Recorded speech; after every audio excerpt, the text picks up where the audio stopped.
ሙያሞቶ ሙሳሺ ጃፓን ውስጥ ካሉ ሳሙራዮች ጠንካራውም ኃይለኛውም አልነበረም። እሱ ብልሁ ሳሙራይ ነበር። ለዚህም ነበር በህይወት ዘመኑ አንዴም እንኳን ያልተሸነፈው። በዚህ ቪዲዮ ብልህነት ከጥንካሬ እንደምትበልጥ እንዲሁም ስትራቴጂ የትኛውንም ጦርነት የትኛውንም ውድድር እንደምታሸንፍ ሙያሞቶ ሙሳሺ ያስተምረናል። ምርጡ ስትራቴጂስት መሆን ከፈለግ ይህን ቪዲዮ እስከ መጨረሻው መከታተል ይኖርብሃል። ኮሜንት ላይ አንድ ቁጥርን አስቀምጥልኝ መስማማትህን እንዳውቅ ቫይራል እንዲወጣ ይህን ቪዲዮ ላይክ በማድረግ ጀምረው። እንዲሁም አዲስ ከሆንክ ሰብስክራይብ በማድረግ የደውል ምልክቱን ተጫን። አሁን ወደ ቪዲዮ እናምራ። ሙያሞቶ ሙሳሺ በጃፓን በ1584 እንደ አውሮፓውያን አቆጣጠር ተወለደ። በዛን ወቅት ጃፓን ማቋረጫ በሌለው የእርስ በርስ ጦርነት ተሰቃይ ነበር። ሙሳሺ ሲወለድ እናቱ ታልፋለች። ያደገውም ሳሙራይ በሆነው በአባቱ እጅ ነበር እና የልጅነት ጊዜው እንደ ሌሎች በጨዋታና በተድላ አልነበረም። የልጅነት ጊዜውን በሳሙራይ ስልጠና ነው ያሳለፈው። የሹማምንት ልጅ ሹማምንት፣ የገበሬ ልጅ ገበሬ፣ የተዋጊ ልጅ ተዋጊ ነበርና ሙሳሺ እንደ አባቱ ጀግና ተዋጊ መሆን ይጠበቅበታል። ለዚህም አባቱ በፍቅር አይደለም ያሳደገው፣ ጨካኝና አውሬ እንዲሆን አድርጎ ነው ያሳደገው። ቀን በቀን ይቀጠቅጠዋል። ልክ መዶሻ የጋለውን ብረት እንደሚቀጠቅጠው ያሰለጥነዋል፣ ያቃነዋል፣ ይቀጠቅጠዋል። የልጅነት ዘመኑን በስልጠናና በልምምድ አሳለፈ። በመንደር ውስጥም ሙሳሺን ሰይጣኑ ልጅ የሚል ቅጥል ስም ነው የሰጡት። ባለው የአማጺነት ተፈጥሮ እንዲሁም በአደገኛው ባህሪው የተነሳ ሰይጣኑ ልጅ ብለው ይጠሩት ነበር የመንደሩ ሰዎች። በስተመጨረሻም ከአባቱ ጋር ሙሳሺ ይጣላል። ይሄ ግጭት እና የሙሳሺ ጥገኝነትን የመጠየፍ ስሜት ሙሳሺን ከአባቱ ጋር እንዲለያይ ምክንያት ሆነው ሙሳሺ አባቱን ቤት ለቀቀ። ይህን ውሳኔ ሲወስን ሙሳሺ ገና የ9 ዓመት ጨቅላ ነበር። ወደ አጎቱ ጋር በመሄድ መጠለያን ጠየቀ። አጎቱ የቡድሃ መነኩሴ ነበርና አብረው እንዲኖሩ አደረገ። ከመነኩሴው አጎቱ ጋር የቡዲዝም ፍልስፍናን ተማረ። ይህ ሰው በፊት ላይ ጦረኛ ብቻ ነበር፣ አሁን ደግሞ ፈላስፋም ሆነ። ይህም ይበልጥ አደገኛ አደረገው። አሁን ላይ ሙሳሺ 13 ዓመት ሞልቶታል። በመንደራቸው የሚገኝ አንድ የሳሙራይ ትምህርት ቤት ነበር። ሺንቶሮዩ ይባላል የትምህርት ቤቱ ስም። ያ ትምህርት ቤት የዱዌል ማለትም አንድ ለአንድ ውድድርን አዘጋጀ። ሙሳሺ ያን ውድድር ለመሳተፍ ሄደ። በ13 ዓመቱ የመጀመሪያውን ውድድር አደረገ። የሙሳሺ አጎት ይህን አልፈቀደም ነበር። አዘጋጆቹን ሄዶ ይቅርታ በመጠየቅ ሙሳሺ እንደማይወዳደር ይለምናቸዋል። አዘጋጆቹም ሙሳሺ የሚጋጠመውን ሰው ይቅርታ ካልጠየቀ ውድድሩ እንደማይቆም ተነገረው። ሙሳሺም ይቅርታ አልጠየቀም። ውድድሩም አይቋረጥም። በሞት ወደሚቋጨው ውድድር ዘሎ ገባ። ተፋለመ፣ አሸነፈም።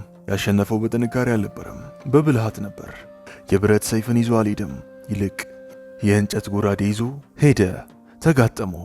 ይህን ሲመለከት በእርግጥም ደነገጠ። ተጋጣሚውም እንዲህ አለ፣ በእርግጥም ይህ ልጅ ጎበዝ ሳይሆን አይቀርም፣ እንጨት ይዞ ሊገጥመኝ የመጣው አለ። ሙሳሺም ሆን ብሎ አርፍዶ ነው የመጣው። ሲያረፍድ ተጋጣሚው ይዘናጋል። በተዘጋጀበትም ጊዜ አይደለም የሚሆነው። ሙሳሺ እዛ ውድድር ላይ የተገኘው በጣም አርፍዶ ነው። ሙሳሺ ተጋጣሚውን ሲያየው ትኩረቱ ተበታትኖና ሳይዘጋጅ ነበር። ሙሳሺ በእንጨት ተጋጣሚው ደግሞ በእውነተኛው ጎራዴ ተጋጠሙ። ሙሳሺ በቀላሉ አሸነፈው። በእንጨቱም ቀጥቅጦ ገደለው። ሙሳሺ ከሱ በእድሜና በጥንካሬ የሚበልጠውን ሰው በቀላሉ አሸነፈው። አይምሮውን ተጠቅሞ ሙሳሺም አደገ። እያደገ ሲመጣም ስራ ለመያዝ አልሞከረም። በውጊያ ላይ ጎበዝ የሆኑ ሰዎች በዛን ሰዓት ትምህርት ቤት ከፍተው ያስተምሩ ነበር። ቀላል ገንዘብ አያገኙ ነበር። አስተማሪ መሆን ይችል ነበር። አንድ ቦታ ላይ ተቀምጦ ግን እሱ ይሄን አይፈልግም። በአንድ ቦታ ላይ መቀመጥ ምቾትን ይፈጥራል። ከተመቻቸ ደግሞ ያለውን ፖቴንሻል እስከ ጥግ ማውጣት ይከብደዋል። ለማንኛውም ይቸገራል። ለዚህም እሱም ተጓዥ ሆነ። ጃፓንን ለብቻው ተጓዛት፣ ጎበኛት። ስለ ሰይፍና ጦረኝነት ሊያጠና አልነበረም የተጓዘው፣ ስለ ሰዎች ሊያጠና እንጂ። አንተም ልብ በል፣ ሕይወትን ለመረዳት ከፈለግ መጽሐፍት ውስጥ አትፈልጋት፣ ይልቅ ተጓዥ ሁን። ብዙ ነገሮችን ታውቃለህ፣ መጽሐፍት ውስጥ ከተቀመጡት ነገሮች በበለጠ። ሙያሞቶ ሙሳሺ ጃፓን ውስጥ ካሉ የሳሙራይ ትምህርት ቤቶች እየሄደ ምርጡ የሚባሉትን ተዋጊዎች በዱዌል ወይም አንድ ለአንድ ውጊያ አሸነፈ። የሚያሸንፋቸው ብልህ በመሆኑ እንጂ ጠንካራ በመሆኑ አይደለም። ከሺዎቹ ዓመታት በላይ የምስራቁ ዓለም ኢንፍሉዌንሻል የተባለው የጦርነት ፈላስፋው የሆነው ሰንዙ በእርግጥም ሙያሞቶ ሙሳሺ የሱን መርሆች የተገበረው ይገኛል። ሙሳሺ የተጋጣሚዎቹን ጠንካራ ጎን ያሸሻል፣ እንዲሁም ደካማ ጎናቸውን ያጠቃል። ልክ ሰንዙ እንዳለው ጠላትህ ከሰፈረ እንዲንቀሳቀስ አድርግ። እሱ ዘና ካለ እንዲጨናነቅ አድርግ። ከጠገበ እንዲራብ አድርግ። ከተመቻቸ የማይመቻች ሁኔታ ውስጥ ከተተው። ያኔም ለማጥቃት ምቹ ሁኔታ ውስጥ ትገኛለህ እንዳለው ሰንዙ ሙሳሺም ይህን መርህ በመከተል ሁሉንም ተጋጣሚዎችን አሸንፏል። ያውም በቀላሉ። ያረፍዳል። በተዘጋጁበት ሰዓት አይደርስም። አርፍዶ ይገኛል። ልክ ሲዘናጉ ትኩረታቸው ሲበታተን ያን ይገጥማቸዋል። ሲገጥማቸው እሱ ተዘጋጅቶ ትኩረቱን ሳይበታተን ነበር። ሙሳሺ ያን ነገር ነው ያደረገው። ተጋጣሚዎቹ እንዲሰላቹ ትኩረታቸው እንዲበታተን ያደርጋል። አልፎም ያነዳቸዋል። ከዛም በቀላሉ ያሸንፋቸዋል። አርፍዶ ይገኛል፣ ያሸንፋቸዋል። ኢቨን በሳይኮሎጂም የሚያህለው የለም። አይምሮአቸው ላይ ፍርሃትን ያስቀምጣል። አይምሮአቸውን ይመታል፣ እንዲሁም በቀላሉ ያሸንፋቸዋል። አይምሮአቸውን የሚመታው አይምሮአቸው ውስጥ ፍርሃትን በማስቀመጥ ነበር። እንዲህ ያለ ነው ሁሉንም ተዋጊዎቹ ከሱ በላይ ጠንካራዎቹን ሲረታ ይኖረው። በሙሳሺ ዘመን ጃፓን የእርስ በርስ ጦርነት ውስጥ ነበረችና ሙሳሺም በአንድ ወቅት ውጊያ ተሳትፎ ነበር። እንዳለመታደል ሆኖ ሙሳሺ የተዋጋበት ሰራዊት ተሸንፎ ነበር። በሺህ የሚቆጠሩ ሰዎች ሞተዋል። ሙሳሺ ከዛ አሰቃቂ ጦርነት ተርፏል። ሙሳሺ በዚህ ጦርነት ላይ መሳተፉ ያውቃቸው የነበሩ መርሆችን እንዲፈትኗቸው እንዲመረምራቸው እድል ከፍቶለታል። ሙሳሺ ሰዎች ሲሞቱ አይቷል። አስተላለፍ ሲበላሽ ተመልክቷል። ፍርሃትን፣ ስቃይን፣ መከራን፣ ሞትን በዛ አሰቃቂ ትርምስ ውስጥ ተመልክቷል። በእርግጥም ያ የትርምስ አሰቃቂ ጊዜ ሙሳሺ ስለ ውጊያ በጥልቁ እንዲያውቅ መንገድን ከፍቶለታል። ይበልጥ በስትራቴጂ እንዲዳብር ጎበዝ እንዲሆን እድሉን ከፈተለት። አስተውሉ። የያዛችሁትን መርህ እንድትፈትኑበት እድልን ትጋብዛችኋለች። ይበልጥ ስለ መርሆቻችሁ እንድትመረምሩ እድልን ትከፍትላችኋለች። የመከራ ጊዜ ከመጣ ሊያጠፋ አይደለም ሊያስተምርህም እንደሚመጣ ተርሳ። ሙሳሺ ጦርነትን እንደ ሳይንቲስት አጠናት። በዛን ሰዓት ላይ ጃፓን በተባለችው ምድር አንድ ታላቅ ጦረኛ ነበር። ዝናው ከጫፍ እስከ ጫፍ የሚነገርለት ኢቨን ከዝነኛው ከታላቁ ሙሳሺ ይበልጥ። ስሙ ሳሳኪ ኮጂሮ ይባላል። በጣም ግዙፍ ሰው ነበር። ደግሞም የሚይዘው ካታና እጅግ በጣም ትልቅ ነው። ከሌሎች ጎራዴዎች በተለቀ በጣም ረጅም ነው። ረጅም ጎራዴን ይይዛል። ተጋጣሚዎቹን በቀላሉ ራቅ ብሎ ማሸነፍ ይችላል። ተጋጣሚዎቹን በቀላሉ ነው የሚረታቸው። ስሙ ከጫፍ እስከ ጫፍ ይነገርለታል። ሙሳሺም ይህን ሰማ፣ ሊገጥመውም ሄደ። ይገርማቸዋል። በዓለም ላይ ታላቁ ተጋጣሚዎቹ መሃል ሁለቱ ይጠቀሳሉ፣ ሙሳሺና ኮጂሮ። ሙሳሺም ይህን ሰማ። እነዚህ ሰዎች ህዝቡን ለሁለት የከፈሉ ሰዎች ናቸው። የሜሲና የሮናልዶ አይነት ተፎካካሪነት ነው ያላቸው። ይሄ ዶል አንዲት ደሴት ላይ ተደረገ። ቀንም ሰዓትም ተቆረጠለት። ኮጂሮ በሰዓቱ ተገኘ። ያሞቶ ሙሳሺም እንደተለመደው አረፈደ። ለ3 ሰዓታት ያክል ሲንሸራሸር ቆይቶ የተቀጠረበት ቦታ ደረሰ። ልክ ቦታው ላይ ሲደርስ ልብሱ ቆሽሾ ጸጉሩን ሳያስተካክል ዝርክርክ ብሎ እንዲሁም የእንጨት ጎራዴን ይዞ ነበር የሄደው። አስቡት ምን አይነት ንቀት እንደሆነ። ኢቨን አንድ ሰው ቀጥሯችሁ በቁንጣና በነጠላ ጫማ ስትሄዱ እንዴት እንደ ንቀት እንደሚቆጠርባችሁ፣ ዝርክርክ ብላችሁ ሰርግ ቤት ውስጥ ሄዱ በእርግጥም እንደ ንቀት ነው የሚቆጥሩባችሁ። በሳሙራይም ተመሳሳይ ነገር አለው። እንደውም ህግ ነው። አንድ ተዋጊ ንጽህናውን ሊጠብቅ ይገባል። ሙሳሺ ቆሽሾ ነበር ሄደው። ሳሳኪ ኮጂሮ እንደ ትልቅ ንቀት ነው የቆጠረው።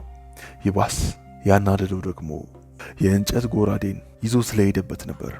ይታያችሁ ጃፓን ምድር ላይ አንደኛ የሚባለው ተዋጊ ጋር የእንጨት ጎራዴ ይዛችሁ ስትሄዱ ሳሳኪ ኮጂሮ በመናደድ ሰይፉን ከሰገባው በማውጣት ሰገባውን መሬት ላይ ጣለው።